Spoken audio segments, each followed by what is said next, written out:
Good morning, good afternoon, and good evening, everybody. Thank you for tuning into another Supatease video. And with this one, we got a doozy. With all this covenant swapping, it's time to get creative and time to have a little bit of fun. In this video, I'm going to be playing a Night Fae Balance Druid and a Kyrian Elemental Shaman, so the Vesper Totem, and Convoke the Spirits. You can get a nasty wombo combo, big time, big daddy one shot. With this, we were KOing people like Sidu even yesterday, playing this for the first time, having no idea what we were really trying to do, but we slowly figured it out throughout the session and started to nail down a strategy that was going to be really effective. So with this composition, what you're going to want to do is utilize Mass Entangle and Solar Beam onto enemy healers. This is going to pin the healer in a silence and allow the Elemental Shaman to set up their Vesper Totem and land it right on top of the healer and erase them from existence while they can't move before they even know it's hit them, right? Because most of the time the healer's going to go into a solar beam. They're expecting their partners to be taking damage because they're silenced for 8 seconds, but you're really just taking that 8 seconds to set up this omega damage over onto the healer, and you just make these big healer swaps with this huge one-shot. It was a lot of fun. I brought a paladin in with us for this session, and that allowed us access to Aura Mastery, which will immune interrupts during my Convoke the Spirits and Celestial Alignment, so you're going to want to coordinate that.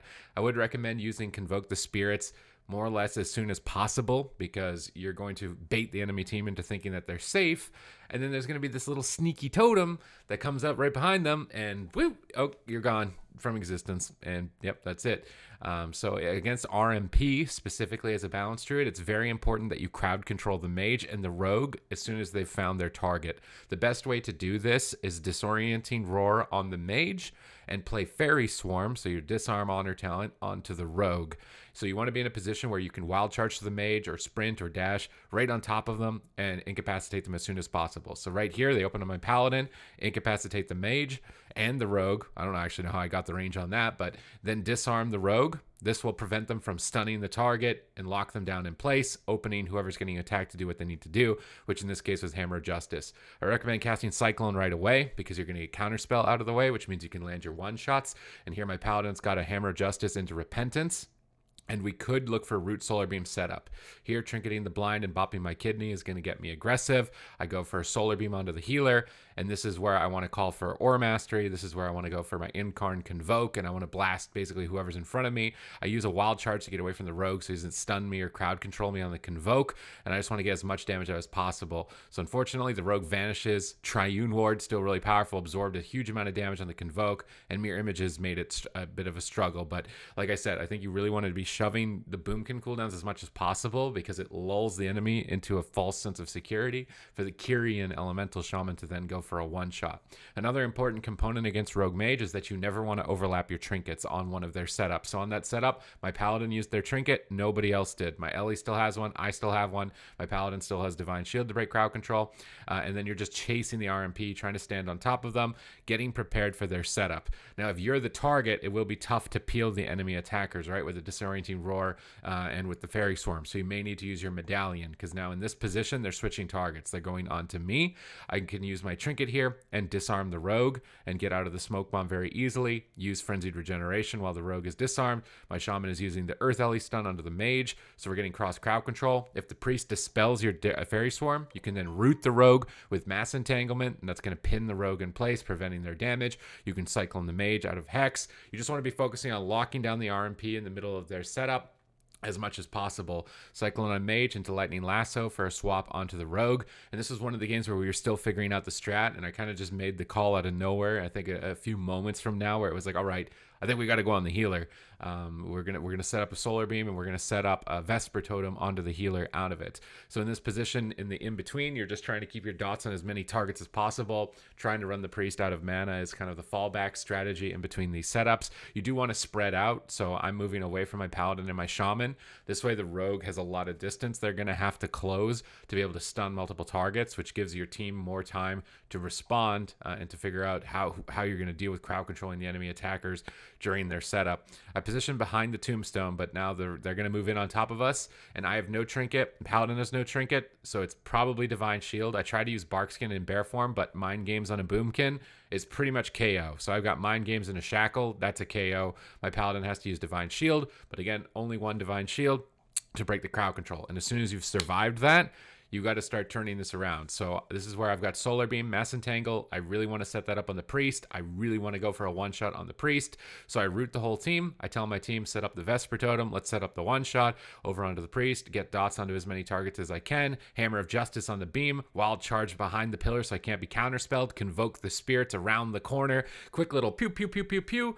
And drop the rest of my Star Surges, and Vesper Totem does the rest of the work. And the Priest didn't even know what hit him, because by the time it hit him, he was already dead. And that's why this strategy can be really effective, super fun. It can be more frustrating into double range DPS.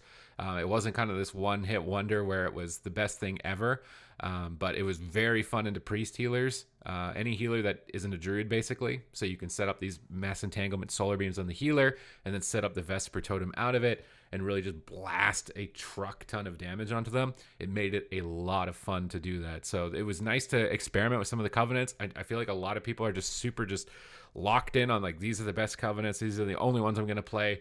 If you're playing that, I'm not playing with you.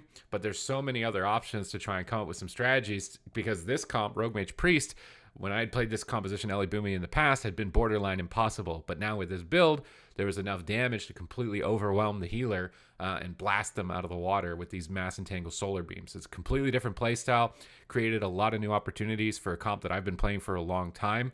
I'm interested in trying other combinations as well. I know next patch, likely, we're going to see the Kyrian Boomkin still and Necro Lord Shaman, because of the synergies between that with Kindred Spirits. But I want to just bring in the Omega combo, try and get a comp in here for the Paladins out there. I know it's been tough since season 1 where you're dominating totally, but now maybe we can get some comps going for the Paladins. If you'd like to watch me play live, I'm streaming every day at 11 a.m. PST, twitch.tv/Supatease. We're doing viewer games in the morning, and then I'm going to do my best in the evening to try and stream these high-rated games as well. I would really like to start trying to go for rank 1, so if you'd like to see that journey, I'll probably be playing Balanced Druid for that, and maybe Resto, depending on how I can get my queues, but I would actually like to be doing it as Boomkin. I think it's super fun. Other than that, if you'd like to hit subscribe onto the channel here, it's just going to let you know when my videos go live. And I try and focus my channel on education, entertainment, as well as news updates. So if you're ever curious about what's going on with WoW in the future, or if you're ever curious and just checking out how the game is right now, you want to improve your experience with the game, this is going to be a great resource for you to do that. So just make sure you're hitting that subscribe button. Again, it's absolutely free. Just lets you know when my videos go live. Other than that, thank you very much for watching the video. I will see you in the next one. Let me know in the comments down below. Do you like this type of content? Would you like to see more videos like this? Just more gameplay commentary videos? Because it really helps me figure out what type of videos I should try and push out there whenever there isn't any news to talk about or news to update. So I really do appreciate those comments. And other than that, again, thank you very much for watching. I will see you in the next video.